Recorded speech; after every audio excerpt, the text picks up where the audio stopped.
बीड जिल्हा रुग्णालयातील लिफ्ट 5 दिवसापासून बंद, रुग्णांचे प्रचंड हाल. बीड येथील जिल्हा शासकीय रुग्णालयातील एकमेव लिफ्ट गेल्या शुक्रवारपासून बंद पडल्याने रुग्णांचे अतोनात हाल सुरू आहेत. हात-पाय मोडलेले, अपंग, ज्येष्ठ नागरिक आणि गंभीर रुग्णांना सीटी स्कॅन, एक्स-रे किंवा इतर तपासणीसाठी खालच्या मजल्यावर उतरणे अशक्य झाले आहे. वॉर्ड बॉय देखील अपुरे असल्याने रुग्णांना नातेवाईकांच्या खांद्यावर उचलून पायऱ्या चढ-उतार करावे लागत आहेत. ऑल इंडिया पॅन्थर सेनेच्या शिष्टमंडळाने रुग्णालयात प्रत्यक्ष पाहणी केली. यावेळी लिफ्ट बंद असल्याने रुग्ण आणि नातेवाईकांनी प्रचंड संताप व्यक्त केला. पॅन्थर सेनेच्या पदाधिकाऱ्यांनी सिव्हिल सर्जन डॉ. राऊत यांच्याशी दूरध्वनीवरून संपर्क साधला असता त्यांनी लिफ्ट खराब झाली असून पार्ट्स मागवले आहेत, 2 दिवसात दुरुस्त होईल असे सांगितले. मात्र 2 दिवसात चालू होईल म्हणजे रुग्णांनी 2 दिवस तडफडत मरायचे का, असा संतप्त सवाल करत ऑल इंडिया पॅन्थर सेनेचे महाराष्ट्र प्रवक्ता तथा बीड जिल्हाध्यक्ष नितीन सोनवणे व कार्यकर्ते पदाधिकाऱ्यांनी सिव्हिल सर्जनांना स्पष्ट इशारा दिला आहे. येत्या 24 तासात लिफ्ट दुरुस्त करून तात्काळ चालू करावी, अन्यथा सिव्हिल सर्जन कार्यालयासमोर तीव्र आंदोलन छेडले जाईल. रुग्णाच्या जीवाशी खेळ सुरू ठेवला जाणार नाही, असा निर्वाणीचा इशारा ऑल इंडिया पॅन्थर सेनेने दिला आहे.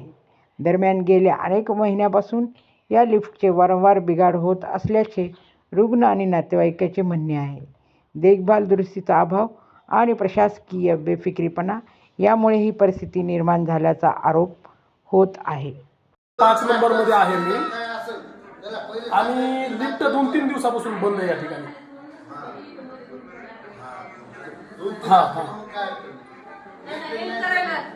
परत साहेब 5-5 दिवसापासून लिफ्ट बंद असल्यानंतर आता त्या ठिकाणी बोला. बर बर बर बर बर बर आता विषय काय साहेब, ऐका ना.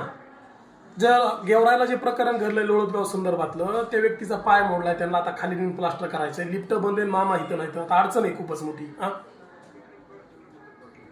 ठीक आहे तेवढं चालू करून घ्या साहेब. हो आज चालू करून घ्या, विनंती माझ्या. हो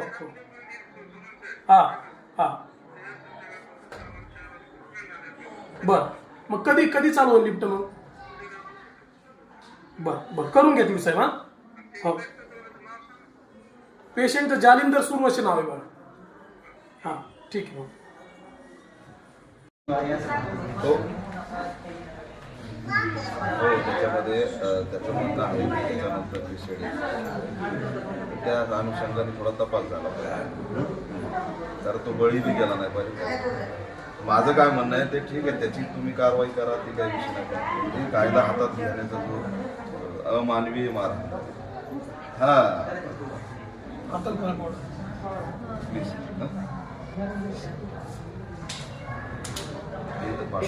पाय मोडला तसाच मी खायचो तरी हानीत होते. मग काय मरणाच्या भीतीने रुग्णाव करतो आणि कुणी वाढायचं असे हातपाय वाढलेले तर रस्त्याने वडीत आणलं, फारा वाढायचं.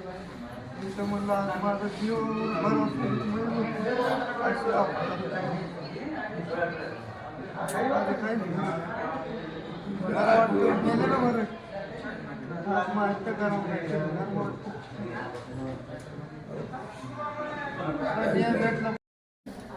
माझा आता मोबाईल कुणाला फोन लावायचा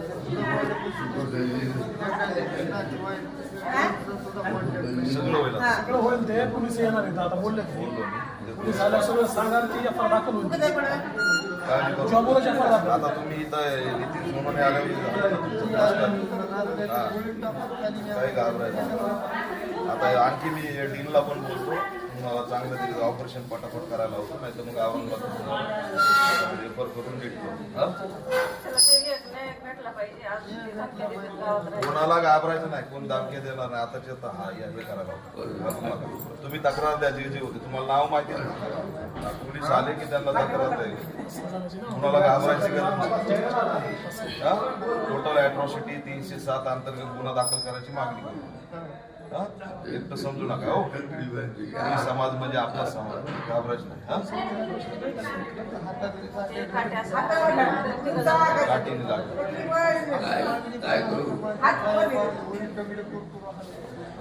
पाणी सुद्धा पायाला दिलं नाही. पाणी